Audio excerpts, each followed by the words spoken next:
നമസ്കാരം. The mic ന്യൂസിലേക്ക് എല്ലാവർക്കും സ്വാഗതം. വീഡിയോയിലേക്ക് കടക്കുന്നതിന് മുൻപ് ഒരു കാര്യം ഓർമ്മിപ്പിക്കുന്നു. ഈ ചാനൽ സബ്സ്ക്രൈബ് ചെയ്യാതെയാണ് നിങ്ങൾ ഈ വീഡിയോ കാണുന്നതെങ്കിൽ നമ്മുടെ ചാനൽ ഒന്ന് സബ്സ്ക്രൈബ് ചെയ്യുക. കൂടാതെ അടുത്തുള്ള ബെൽ ബട്ടൺ ക്ലിക്ക് ചെയ്യുക. ഇപ്പോൾ വീഡിയോയിലേക്ക് കടക്കുകയാണ്.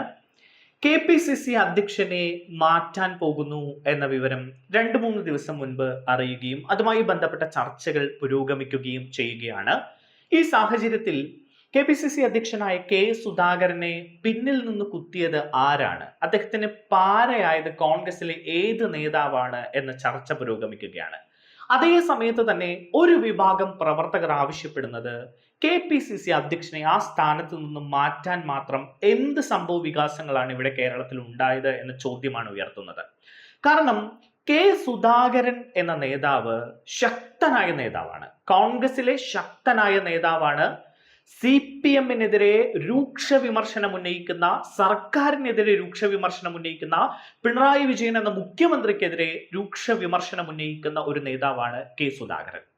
അങ്ങനെ ഒരു നേതാവ് KPCC അധ്യക്ഷ സ്ഥാനത്ത് ഇരിക്കുന്നത് ഒരു വിഭാഗം പ്രവർത്തകർക്ക് വലിയ ആവേശമാണ്.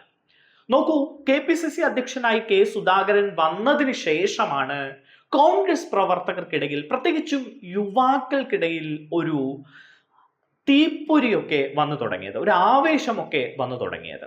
കാരണം പ്രത്യേകിച്ച് യുവാക്കൾ സുധാകരനെ വലിയ രീതിയിൽ അനുകൂലിക്കുന്നു.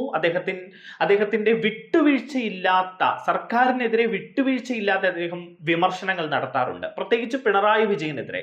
അവിടെ ഒരുപക്ഷെ പ്രതിപക്ഷ നേതാവ് VD സതീശനേക്കാൾ ഒന്ന് കടന്ന് സർക്കാരിനെ വിമർശിക്കാൻ സുധാകരൻ മെനക്കെടുന്നു എന്നാണ്. അദ്ദേഹത്തിന്റെ പല പ്രസ്താവനകളും അത് വലിയ രീതിയിൽ രൂക്ഷമായ ഒരു വിമർശനമാണ്. അവിടെ യാതൊരു സമരസങ്ങൾക്കും ഇട നൽകാതെയുള്ള ഒരു വിമർശനം അദ്ദേഹം കാഴ്ചവെക്കാറുണ്ട്.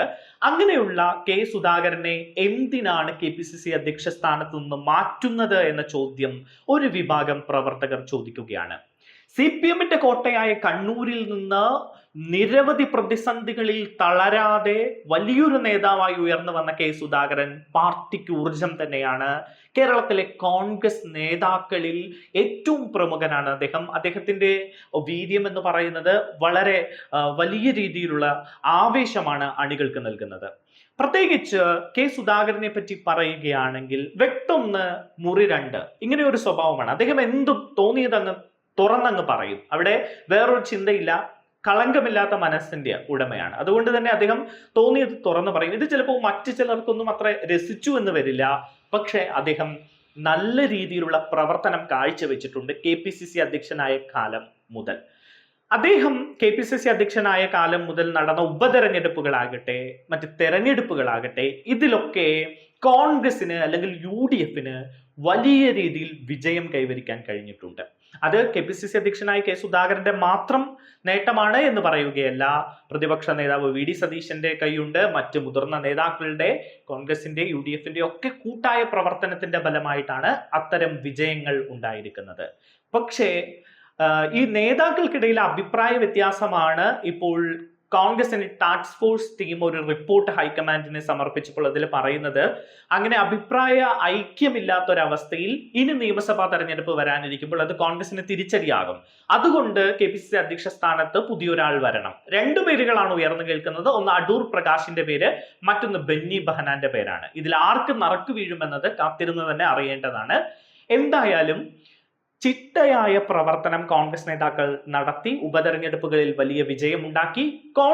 കോൺഗ്രസ് അണികൾക്ക് വലിയൊരു ആവേശമാണ് സുധാകരൻ എന്ന് പറയുന്നത്.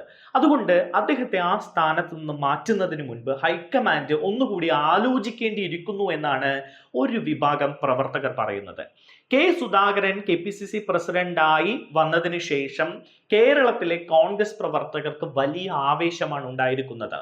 ഈ ആവേശം കെട്ടടങ്ങുന്ന രീതിയിലേക്ക് പുതിയൊരു അധ്യക്ഷൻ വരുമ്പോൾ കാര്യങ്ങൾ പോകരുത് എന്ന് തന്നെയാണ് ഇപ്പോൾ കേരളത്തിലെ കോൺഗ്രസിലെ പ്രവർത്തകർ, സാധാരണക്കാരായ പ്രവർത്തകർ പറയുന്നത്.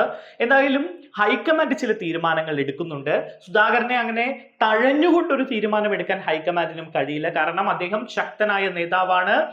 പ്രതിപക്ഷ സ്ഥാനത്തിരിക്കുന്ന പാർട്ടി എന്ന നിലയിൽ പ്രത്യേകിച്ചും കേരളത്തിലെ സർക്കാരിനെതിരെയും CPM-നെതിരെയും ഒക്കെ വിട്ടുവീഴ്ചയില്ലാതെ വിമർശനങ്ങൾ ഉന്നയിക്കുകയും പ്രശ്നങ്ങളിൽ ചടുലമായ പ്രതികരണങ്ങൾ നടത്തുകയും ചെയ്യുന്ന ഒരു നേതാവ് കൂടിയാണ് അദ്ദേഹം. എന്തായാലും അദ്ദേഹത്തിന്റെ ഒരു KPCC അധ്യക്ഷ സ്ഥാനം എന്ന് പറയുന്നത് തീർച്ചയായിട്ടും അദ്ദേഹം മികച്ച രീതിയിൽ തന്നെ അത് കൈകാര്യം ചെയ്തു എന്നതിൽ സംശയമില്ല.